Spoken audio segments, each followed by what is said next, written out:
누구나 다 늙고 병들어 생을 마감합니다. 그 변하지 않는 사실 앞에 숙연한 마음이 들기도 조금씩 노쇠해지는 부모님 모습을 보며 자신의 미래를 떠올려 보기도 하는데요. 최근 한국의 고령화 문제가 심각한 가운데 이와 동시에 노인성 질환으로 고통받고 있는 고령층 또 독거노인의 수 역시 증가하고 있습니다. 이 중에는 혼자 사시는 제 친정엄마도 계십니다. 지난 12월 건강하셨던 어머니가 갑자기 혼자 앉지도 서지도 못하셨을 때의 일입니다. 한 달 가까운 입원 생활이 이어지며 돌봄에 관해 생각하게 되었는데요. 일과 살림을 병행하며 혼자 계신 어머니를 보살피기가 쉽지 않았기 때문입니다. 정부의 어르신 돌봄 사업을 알아보기 시작했던 것도 그때부터였습니다.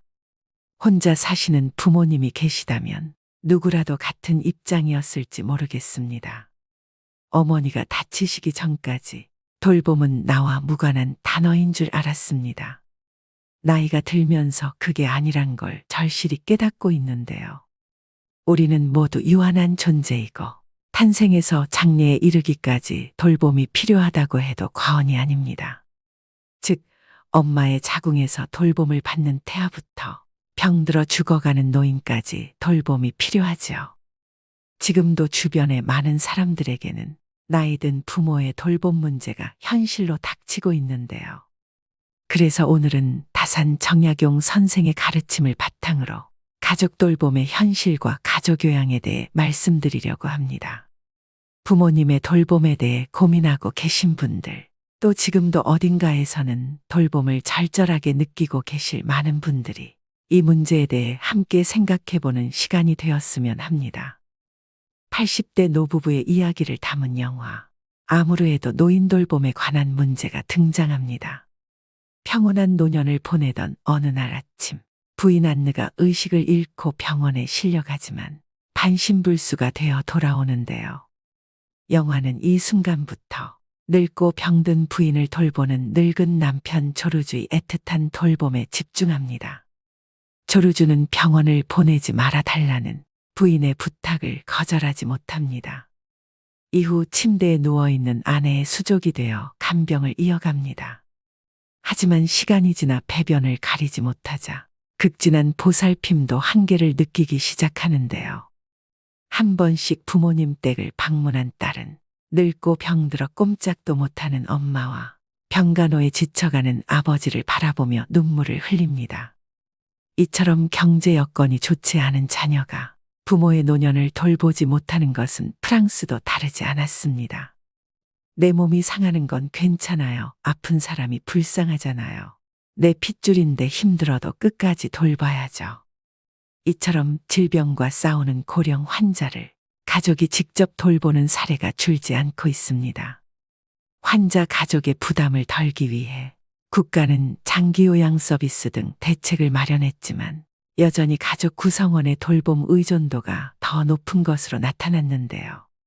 한국보건사회연구원이 조사한 자료에 따르면 노인장기요양보험 제도를 도입한 2008년부터 2020년까지 가족 구성원이 직접 환자를 돌보는 비율이 80%대를 유지하고 있습니다. 2008년 87.8%, 2014년 91.9%, 2020년 87.4%의 환자가 가족 구성원에게 돌봄을 받고 있습니다. 이처럼 여전히 우리나라의 효도 사상은 모든 덕목 가운데 가장 중요하고 기본적인 덕목으로 생각되어지는 것 같습니다. 이는 효도는 가장 큰 덕이라는 다산 정약용의 가르침에서도 강조되고 있습니다. 정약용 선생은 유배지에서 아들에게 몰락한 집안에서 살아가기 위해서 배워야 할 것과 사람들과 살아갈 때 반드시 지켜야 할 것들을 편지로 보냈습니다. 친구를 사귈 때 반드시 멀리해야 할 세 종류의 사람 중 불효자를 사귀지 말아야 한다고 하는데요. 이 늙은 아비가 세상살이를 오래 경험하였고 또 어렵고 험난한 일을 고루 겪어보아서 사람들의 심리를 두루 알게 되었는데 무릇 천륜에 야박한 사람은 가까이에서는 안 되고 믿을 수도 없다. 대개 온 세상에서 깊은 은혜와 두터운 의리는 부모 형제보다 더한 것이 없는데 부모 형제를 그처럼 가볍게 버리는 사람이 벗들에게 어떠하리. 부모님께 효를 실천하지 않는 사람과는 가까이 하지도 말라는 당부를 할 정도로 개인이 존재하는 의미는 가족, 즉 부모 자녀의 관계로부터 시작된다는 근본을 지켜가는 데 있다고 보았는데요. 그 근본을 잃는 것은 삶의 의미를 잃는 것이라 여겼습니다. 부모에게는 효도를, 부부간에는 화순을, 형제간에는 우애를 지키도록 했으며 자식된 자는 끊임없이 군자의 삶을 살도록 노력할 것을 강조했습니다. 부모님은 한 사람의 삶에서 중요한 인물이고 종종 그들의 양육에 책임이 있다. 감사와 존경의 표시로 부모님을 섬기고 돌보는 것은 중요하다. 이처럼 다산 정약용은 가족은 나를 키워주고 내게 뜻을 전해주는 나의 뿌리이며 이는 가족이 서로에게 어떻게 중요한 존재인지를 강조하고 있습니다. 최근 연구에 의하면 청소년이나 부모가 가장 행복할 때는 모두 가정이 화목할 때인 것으로 나타났습니다. 또 정약용 선생은 가족 간의 신뢰, 이해, 인정과 존중을 행복한 가족이 되기 위한 질적 조건으로 보고 있습니다. 이처럼 늙고 아픈 부모와 배우자를 남의 손에 맡기지 못하는 가족들이 가족 돌봄을 선택하고 있는 것은 정약용 선생의 가르침의 이치와 깊은 연관성이 있는 부분인 것 같은데요. 한국의 전통적인 돌봄 문화 특성에 따라 가족 돌봄은 앞으로도 지속될 가능성이 있습니다. 하지만 가족 돌봄 비율이 높은 만큼 그에 따른 문제도 심각한 것이 현실입니다. 경제활동 참여율이 높아지면서 노인 돌봄이 가족 구성원들에게 큰 스트레스 요인으로 자리 잡고 있습니다. 최근 노인이 노인을 간병한다는 의미의 노노간병이 많아지면서 이와 관련한 가슴 아픈 뉴스 또한 종종 접하게 됩니다. 2019년 부산에서 일어난 사건입니다. 무척 사이가 좋았던 79세 동갑내기 부부였는데 할아버지가 정년 퇴직할 무렵 할머니가 심장 판막증을 앓게 되고 판막 이식 수술 후 할머니의 건강은 급속하게 나빠졌습니다. 그러던 중 아내는 담도암 판정을 받았고 할머니의 고통은 점점 더 깊어갔습니다. 그렇게 20년을 아내의 곁에서 정성을 다해 간호를 했지만 간호가 너무도 힘들고 아내의 고통을 지켜보는 것이 너무도 힘겨웠던 할아버지는 결국 극단적인 선택을 결심하였는데 다행히 아들에게 발견되어 목숨은 건질 수 있으셨다고 합니다. 정말 일어나서는 안 되는 일이 일어나고 있습니다.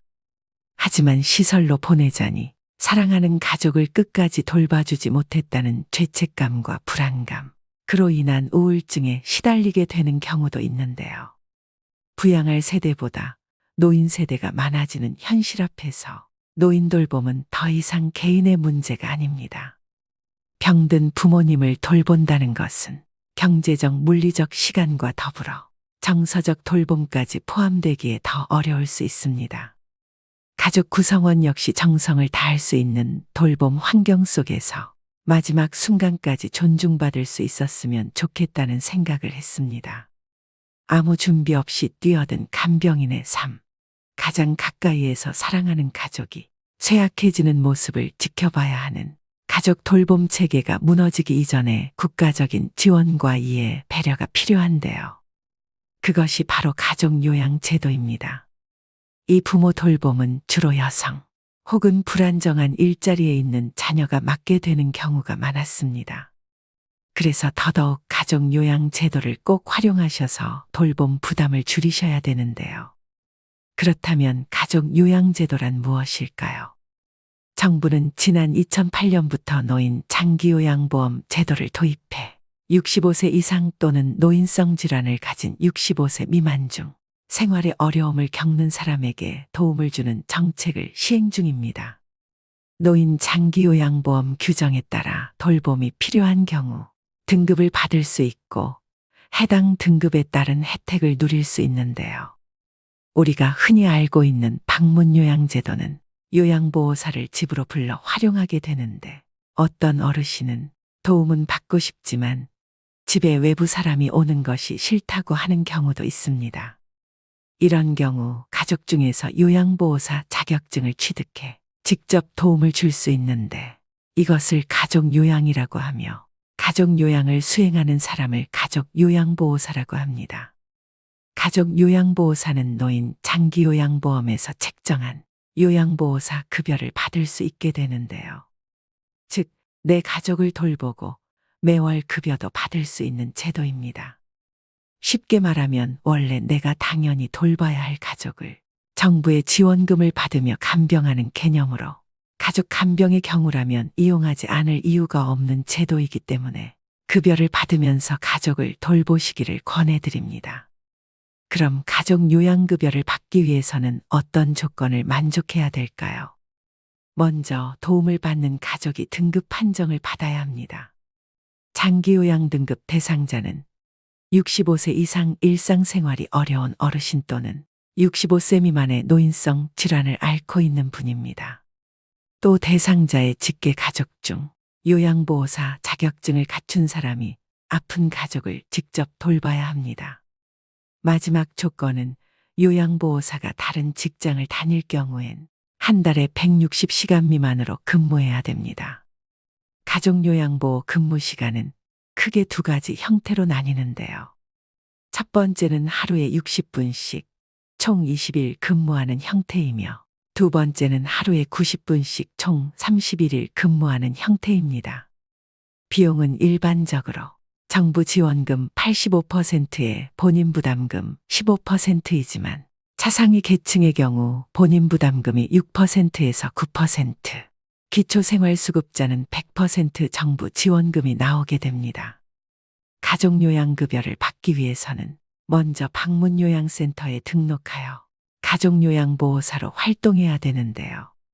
그 후 국민건강보험공단은 방문요양보호센터에 월급을 지급하고 센터에서는 가족요양보호사에게 월급을 지급하게 됩니다. 즉 국가에서 가족요양급여를 주지만 제도적으로 중간자인 방문요양센터가 필요합니다.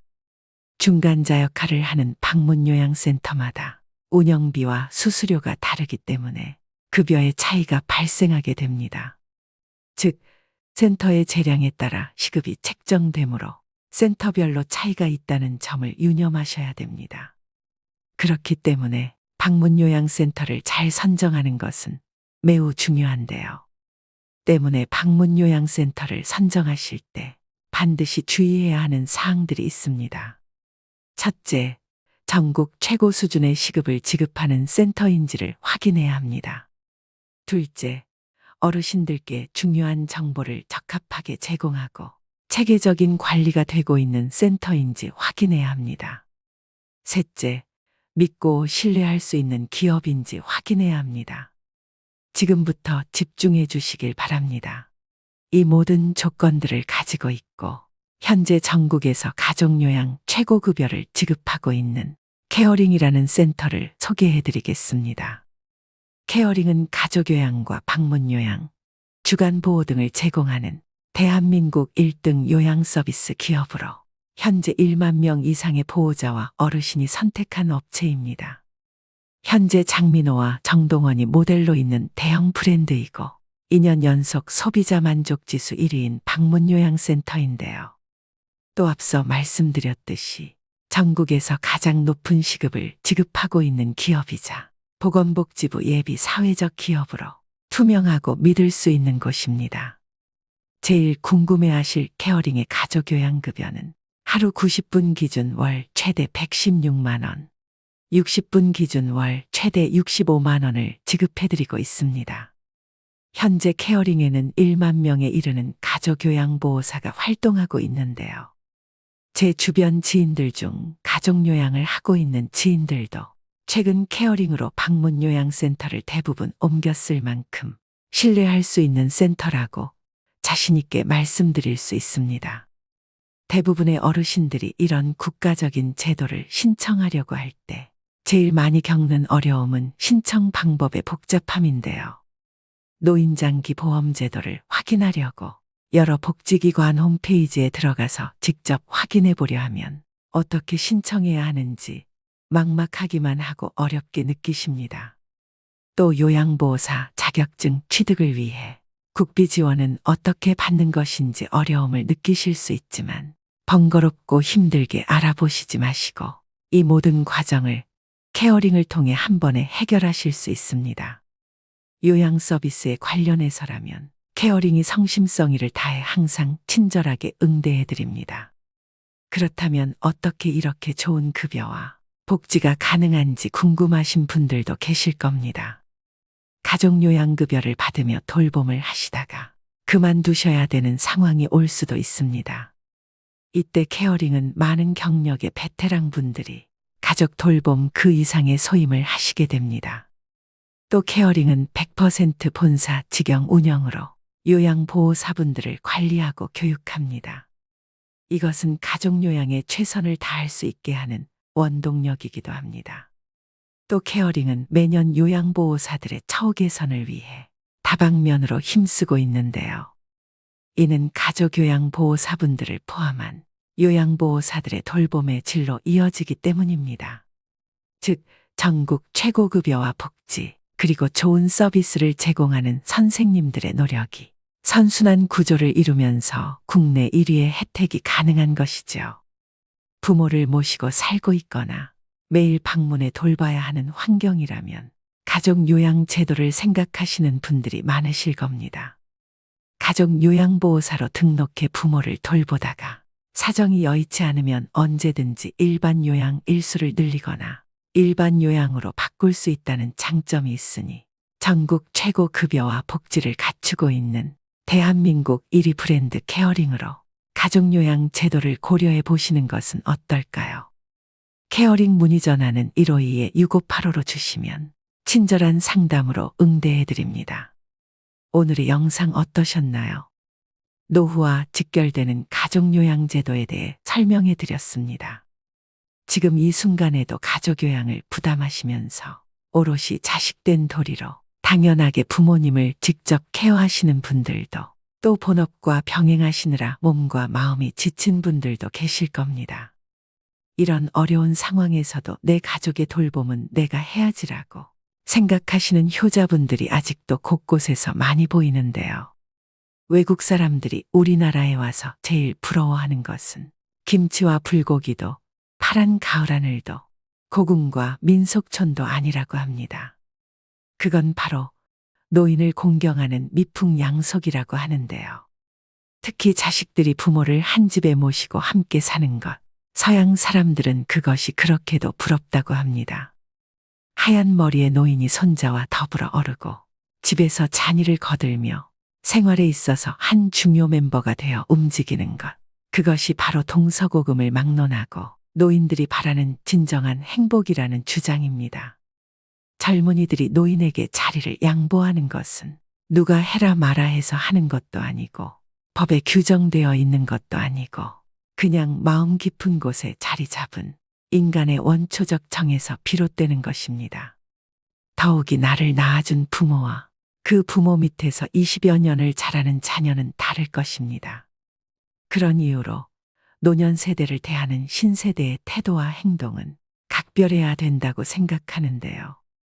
이처럼 지금은 부모나 가족들의 돌봄으로 여러 고민을 겪고 계시더라도 나의 이 고생은 후에 반드시 복으로 돌아올 것입니다. 이것을 명심하시고 힘내셨으면 좋겠습니다. 누구나 거동이 불편한 노후 시절을 맞이하게 될 것입니다. 나는 누구의 돌봄을 어떻게 받을까? 나는 누구에게 어떤 돌봄을 제공할 수 있을까란 질문을 하게 됩니다. 가족요양은 육체적, 시간적 부담은 물론 경제적인 부담까지 느낄 수 있지만 이 모든 과정을 정부에서 제도적으로 지원하고 있으니 제도를 잘 활용하셔서 가족요양에서 오는 부담을 덜어내시고 조금이나마 편안해지셨으면 좋겠습니다. 오늘도 노후의 지혜와 함께 해주셔서 감사드립니다. 황금빛으로 무르익어가는 여러분의 지혜로운 인생을 언제나 응원합니다.